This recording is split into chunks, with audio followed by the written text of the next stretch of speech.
Excitement level ऐसा कि आप देख लीजिए रात को मैं सो नहीं पाया। जी।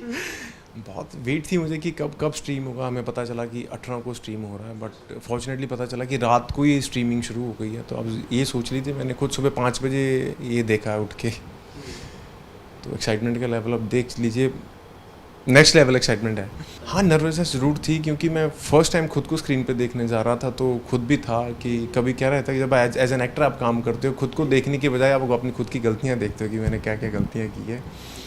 एक्साइटमेंट भी थी और थोड़ी नर्वसनेस भी थी। सो पार्ट एज इन ये जब स्टोरी राइटिंग में थी तब उस टाइम पे मैं नीरज सर को मिला था। तो सर को हुआ किसी के थ्रू सर को मिलना हुआ, तब सर से जब मिले तब बहुत इनिशियल स्टेज थी। तो सर ने बोला जब आएगा टाइम तो बताएंगे, तो मिल के चला गया। लेकिन बहुत टाइम आ गया फिर बीच में, तो तब तक मैं उम्मीद छोड़ चुका था। लेकिन one fine day I got a call कि आप आओ, आपको इस कैरेक्टर के लिए ऑडिशन करना है। I came, I audition for this. Fortunately sir को पसंद आया और आज मैं आपके सामने बैठा हूँ। किरदार के बारे में कुछ बताइए, क्या है ये एग्जैक्टली? ये एक न्यूली रिक्रूट कॉप है, यंग कॉप है, जो जिसके लिए इंस्पेक्टर अविनाश जो उसके आइडल हैं, जिनको देख के ये पुलिस फोर्सेस ज्वाइन करता है और कैसे तैसे करके ये अपनी जगह बनाने की कोशिश कर रहा है उस टीम में। और कोशिश करता है कि मैं क्या कर दूं कि मैं उनकी आंखों के सामने आ जाऊं या उनकी गुड बुक्स में आ जाऊं, क्योंकि ये उनको भगवान जैसा मानता है। तो ये पूरी स्टोरी उसी के ऊपर चल रही है कि कैसे अपनी जगह बना रहा है उनके साथ। देखिए, ये एक मेरा शौक़ था कि मुझे कैसे भी करके एक्टर तो मुझे बनना ही है, but I was in to business. So उतना मैं कर नहीं पा रहा था, हो नहीं रहा, मतलब कोशिश कर रहा था लेकिन टाइम निकालना मुश्किल हो जाता था। लेकिन फिर जब ये अपॉर्चुनिटी आई, आई थॉट कि इसको मुझे मिस नहीं करना चाहिए। कोशिश में I started my acting career in 2015, जिस दौरान मैंने कुछ म्यूज़िक वीडियोस भी की, हमने एक आर्ट फिल्म भी की। लेकिन फिर उसके बाद चीज़ें स्लो होती गई, फिर कोविड आ गया, बहुत सारी चीज़ें ऊपर नीचे होंगी। कुछ प्रोजेक्ट थे जो आए और निकल गए, नहीं हो पाए, बट ये एक प्रोजेक्ट था जो हुआ।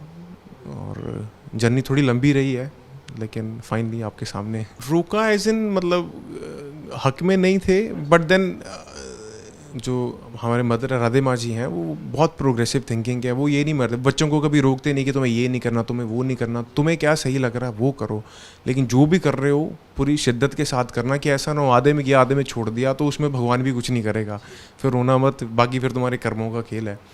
तो लेकिन जब उनको मैंने इच्छा जाहिर की कि मैं करना चाहता हूँ, तो उनका यही था, करो, कोशिश करो, ऊपर वाले ने लिखा होगा तो निकल जाओगे। नहीं, उसमें तो स्पिरिचुअलिटी में तो खैर फैमिली हमारी है ही है। मतलब स्पिरिचुअलिटी मतलब ज़रूरी नहीं कि आप चोला ही पहन लो, घर पे रह के भी आप उसकी साधना भी सच्चे दिल से कर रहे हो, वो भी एक तरह की स्पिरिचुअलिटी है। ये एक था मुझे, हाँ, एक्टर कैमरे के सामने खुशी मिलती है। अब सारे को रहता है कि आप कुछ ना कुछ करते, कोई एक चीज़ आप ज़िंदगी में ऐसी ज़रूर करते हो जिससे आपको खुशी मिलती है। तो मेरे लिए ये मोमेंट थी, क्योंकि जब मैं कॉलेज डेज में भी था तो मैं कॉलेज डेज में पार्टिसिपेट करता था, जितने भी फैशन शोज़ वगैरह रहते थे तो मैं पार्टिसिपेट कर लेता था। स्टेज खुशी देता था मुझे, फिर समझ आया कि कैमरा भी खुशी देता है।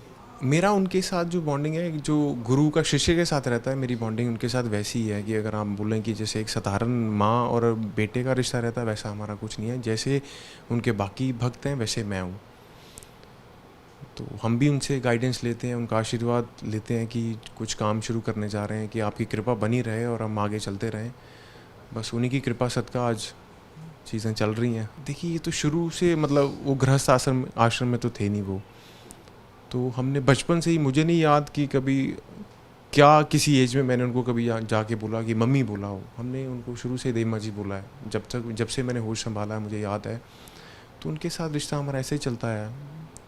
मतलब हाँ, ठीक है, समय समय पे उनका आशीर्वाद मिलता रहता है, हमें गाइडेंस मिलती रहती है, हमारे लिए वही काफ़ी है। ऑफ कोर्स होता है। देखिए, सीधी सी बात है, मैं ये कहना चाहूँगा कि हर स्टोरी के दो पहलू रहते हैं। आपको भी पता है कि जब कुछ टीआरपी के लिए क्या गेम्स रहती हैं, उसमें आप सच्चाई को दबाया जाता है, और कुछ जिन लोगों से तुम्हें टीआरपी मिलेगी तुम उसको बिठा लेते हो और सच को दबा दिया जाता है। बट जैसे कि देमा जी कहते हैं कि सच परेशान होता है लेकिन सच पराजित कभी नहीं होता, टाइम लगता है चीज़ों को। और ठीक है, करने वाले कर रहे हैं, हम आज भी वहीं पे जहाँ पहले थे, और चीज़ें बढ़ी रही हैं। ऊपर वाला बैठा वो तो देखता ही है। यहाँ पे कर लोगे, वहाँ क्या करोगे, वो तो देख ही रहा ना, जिसको जो करना वो तो करके देगा ही।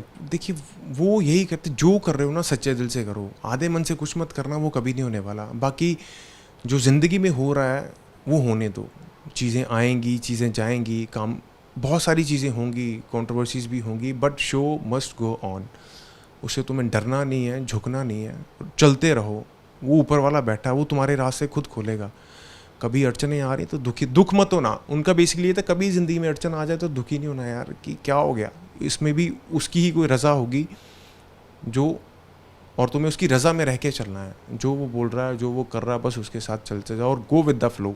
प्लान बी जैसा ऐसा कुछ है नहीं, बिज़नेस तो मैं कर ही रहा हूँ, और प्लान बी जैसा मैं सोच के आया नहीं हूँ। अगर आया हूँ पूरी मेहनत से लगा हूँ, मैं पूरा जोर लगा रहा हूँ, और आई एम श्योर दिमा जी कृपा रहेगी तो पीछे तो नहीं हटेंगे। अरे वाह, क्या बात है। जो होगा सो देखेंगे। हम्म, क्या सीखा, क्या क्या नहीं सीखा, वो पूछिए आप। उनसे वो चलते फिरते इंस्टीट्यूट है वो एक्टिंग के, मतलब आप उनके साथ मतलब स्क्रीन पे हो नहीं हो, वो जब कुछ करते हैं आप उनके पास भी खड़े उनकी बातें भी सुनते हो एक्टिंग के ऊपर, तो आपको कुछ सीखने को ही मिलता है।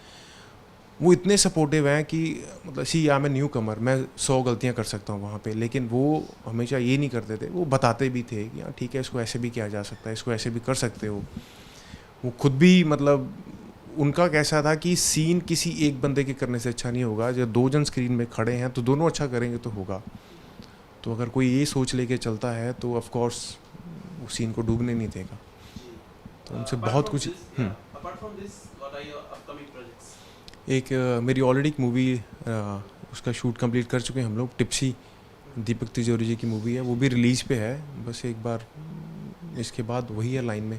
उस चीज़ के लिए उसका कुछ मुझे आइडिया नहीं है, बिकॉज एज एन एक्टर मेरा काम है एक्टिंग करो निकल जाओ, बाकी उनकी जो कॉल रहेगी। प्लीज़ प्यार दीजिएगा इस वेब सीरीज़ को, आपका प्यार बहुत ज़रूरी है। आप देखेंगे तो हम आगे बढ़ेंगे, आपके सिर पे हम चलेंगे।